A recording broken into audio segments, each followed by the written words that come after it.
Hi guys, இன்றைக்கி நம்ம என்ன பார்க்க போகிறோம் அப்படின்னா ஒரு இம்பார்ட்டண்டான ப்ராப்ளம். சரிங்களா? ஆல்ரெடி பப்ளிக் எக்ஸாமில், டெட் எக்ஸாமில், டிஆர்பி எக்ஸாமில் எல்லா எக்ஸாம்லையுமே இந்த ப்ராப்ளம் கேட்டிருக்காங்க. 12th ஃபிசிக்ஸ்லேருந்து இருக்கிற ஒரு இம்பார்ட்டண்டான ப்ராப்ளம்.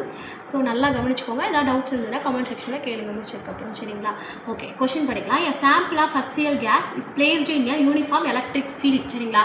ஒரு HCl கேஸை கொண்டு போய் எங்கே ப்ளேஸ் பண்ணுறாங்கன்னா ஒரு யூனிஃபார்ம் எலக்ட்ரிக் ஃபீல்டில் ப்ளேஸ் பண்ணுறாங்க. சரிங்களா? ஸோ அதோடைய வேல்யூ, அதாவது எலக்ட்ரிக் ஃபீல்டோட வேல்யூ 3 × 10⁴ நியூட்டன் கூலும் இன்வர்ஸ் 1. சரிங்களா? அப்போ எலக்ட்ரிக் ஃபீல்டோட வேல்யூ தானே கொடுத்துருக்காங்க. அப்போ கிவனில் E = நம்ம என்ன எழுதணும்?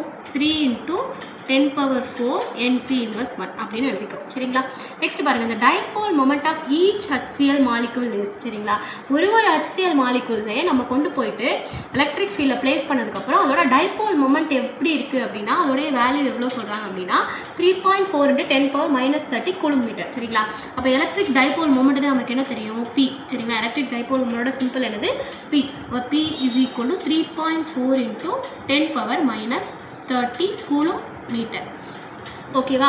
அப்போ நமக்கு ஒரு ப்ராப்ளம் எப்போவுமே சால்வ் பண்ணணும்னு நல்லா தெரிஞ்சுக்கோங்க. ப்ராப்ளம் சால்வ் பண்ணணும்னா கொஷின் நம்ம ஃபஸ்ட்டு அண்டர்ஸ்டாண்ட் பண்ணணும். கொஷினில் என்ன கொடுத்துருக்காங்க அப்படின்ற கிவனை ஃபஸ்ட் நம்ம எடுத்து எழுதணும். அதை எழுதினா மட்டும் தான் நமக்கு ஒரு ஐடியா கிடைக்கும் இது எப்படி நம்ம சால்வ் பண்ணணும் அப்படின்னு. சரிங்களா? சரி, okay. So calculate the maximum torque experienced by each HCl molecule. ஒரு HCl மாலிகுல்ஸ்லையும் மேக்ஸிமம் டார்க் என்ன வந்து நமக்கு கிடைக்கும் அப்படின்னு கேட்டிருக்காங்க. சரிங்களா? அப்போ torque is denoted by the letter tau. சரிங்களா? ஸோ டவ் மேக்ஸிமம் டார்க்கா. So tau max is equal to what? இதை தான் நம்ம ஃபைண்ட் அவுட் பண்ணணும். கிளியராக இருக்கும்னு நினைக்கிறேன். கொஷின் நம்ம வந்து கிளியராக சொல்லியாச்சு. என்னென்ன டேட்டா கொடுத்துருக்காங்க அப்படிங்கிறத நம்ம எடுத்து எழுதிட்டோம் நீட்டாக. E கொடுத்துருக்காங்க, P கொடுத்துருக்காங்க, அது எலக்ட்ரிக் ஃபீல்டு, டைபோல் மொமெண்ட் கொடுத்துருக்காங்க. இதை வச்சு நம்ம டார்க் வந்து நம்ம மெஷர் பண்ணணும். சரிங்களா? ஓகே. அப்போ என்ன கொடுத்துருக்காங்க நல்லா கவனிச்சு பாருங்கள். மேக்ஸிமம் டார்க்குன்னு கொடுத்துருக்காங்க. டார்க் எப்போ மேக்ஸிமமாக இருக்கும் அப்படின்னா θ = 90 டிகிரியாக இருக்கும்போது. சரிங்களா? தீட்டா எப்படி இருக்கணும்? 90 டிகிரியாக இருந்தால் தான் டார்க் எப்படி இருக்கும்? மேக்ஸிமமாக இருக்கும். சரிங்களா? இப்போ நமக்கு ஃபார்முலா எழுதுவோம். அதாவது டார்க்கோட ஃபார்முலா என்ன? Tau =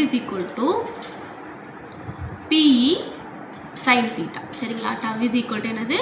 PE sin θ. அதாவது நம்ம டார்க் 12th புக்கில் நம்ம டார்க்குன்னு ஒரு டாபிக் இருக்கும், அதில் நம்ம டிரைவ் பண்ணி எடுத்துருப்போம் இந்த ஃபார்முலா. Tau = PE sin θ. சரிங்களா?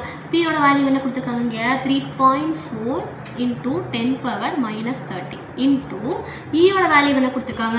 3 × 10⁴ இன்ட்டு sin θவா. ஸோ sin θனா தீட்டாக்கு பதிலாக நாங்கள் எவ்வளோ டிகிரி சொல்லியிருக்கோம்? 90 டிகிரி. சரிங்களா? ஏன் அப்படின்னா டார்க்கு மேக்ஸிமமாக இருக்குன்னு சொல்லியிருக்காங்க. டார்க் எப்போ மேக்ஸிமமாக இருக்கும்? 90 டிகிரியில் தான் மேக்ஸிமமாக இருக்கும். ஓகேவா? இப்போ கிளியர். ஒன்றுமே பண்ணல, கொடுத்துருக்கிற வேல்யூஸ் எடுத்து அப்படியே சப்ஸ்டியூட் பண்ணியிருக்கோம், அவ்வளோதான். சரிங்களா? சரி, அப்போ இந்த 3.4 × 3 அப்படியே வச்சுக்கோங்க. சரிங்களா? இது 10⁻30, இது 10⁴. பேஸ் சேமாக இருந்தால் பவரை ஆட் பண்ணுவோம். அப்போ -30லேருந்து 4 வந்து மைனஸ் பண்ணிட்டீங்கன்னா என்ன கிடைக்கும்? 10⁻26. சரிங்களா? 10⁻26 உங்களுக்கு கிடைக்கும்.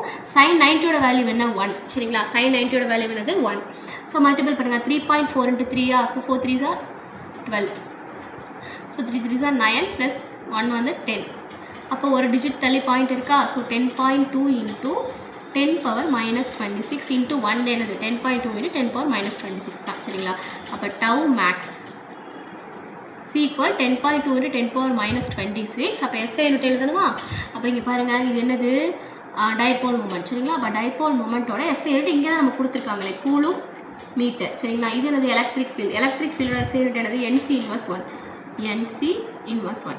இது கூலும் இன்வர்ஸ் 1. ரெண்டு கேன்சல் ஆயிருமா? அப்போ பேலன்ஸ் யார் இருக்காங்க பாருங்கள்? Newton metre. அவ்வளோதான். இப்படி தான் ஈஸியாக நீங்கள் என்ன பண்ணணும் அப்படின்னா ஒரு ப்ராப்ளம் கொடுத்துருக்காங்க அப்படின்னா அதை கண்டிப்பாக நீங்கள் ப்ராப்ளத்தோட கொஷினை நல்லா அண்டர்ஸ்டாண்ட் பண்ணி படிச்சிடணும். என்னென்ன டேட்டா கொடுத்துருக்காங்கன்னு அந்த டேட்டாவை நீங்கள் படித்து அதை எடுத்து எழுதுனீங்கன்னா தான் அதுக்கப்புறம் இதை ரிலேட் பண்ணி அதுக்கான ஃபார்முலாவே எழுத முடியும். சரிங்களா? எழுதிட்டீங்க அப்படின்னா நீங்கள் ஆல்மோஸ்ட் ப்ராப்ளமே என்ன பண்ணிடலாம்? சால்வ் பண்ணிடலாம். சால்வ் பண்ணதுக்கப்புறம் லாஸ்ட்டாக கண்டிப்பாக இங்கே SI யூனிட் இருக்கணும். அது மாதிரி இந்த இடத்துல எந்த டேர்ம் நம்ம கண்டுபிடிக்கிறோம் அப்படிங்கிறத எழுதிருக்கணும். இந்த இடத்துல சொல்யூஷன் அப்படின்னு மென்ஷன் பண்ணணும். சரிங்களா? கண்டிப்பாக ஒரு ப்ராப்ளம் போடும்போது அதோடைய ஃபார்முலா எழுதணும். ஃபார்முலாவுக்கு மார்க் அலாட் பண்ணியிருப்பாங்க. 1 மார்க்காவது இருக்கும். சரிங்களா? அவ்வளோதான். ஸோ இதெல்லாம் வெரி வெரி இம்பார்ட்டன்ட் ப்ராப்ளம். நல்லா ஒர்க் அவுட் பண்ணி பார்த்துக்கோங்க. இது மாதிரி வரிசையாக நான் எல்லா ப்ராப்ளமுமே சால்வ் பண்ணி பப்ளிக் எக்ஸாமில் கேட்ட எல்லா ப்ராப்ளமும் சால்வ் பண்ணி கண்டினியூஸாக உங்களுக்கு வீடியோ அப்லோட் பண்ணுறேன். எதாவது டவுட்ஸ் இருந்தால் கேளுங்க. இல்லை பர்டிகுலராக இந்த ப்ராப்ளம் எனக்கு சால்வ் பண்ணி கொடுங்க அப்படின்னு சொன்னீங்கன்னா கண்டிப்பாக நான் சால்வ் பண்ணி கொடுக்குறேன். வீடியோ பிடிச்சிருந்தா லைக் பண்ணுங்கள், ஷேர் பண்ணுங்கள், சப்ஸ்கிரைப் பண்ணுங்கள். கண்டிப்பாக ஃபாலோ பண்ணுங்கள், சப்போர்ட் பண்ணுங்கள். உங்களுக்கு என்ன டாபிக்ஸ் வேணாலும் கேளுங்க. நான் கண்டிப்பாக வந்து டீச் பண்ணி உங்களுக்கு அப்லோட் பண்ணுறேன். தேங்க்யூ.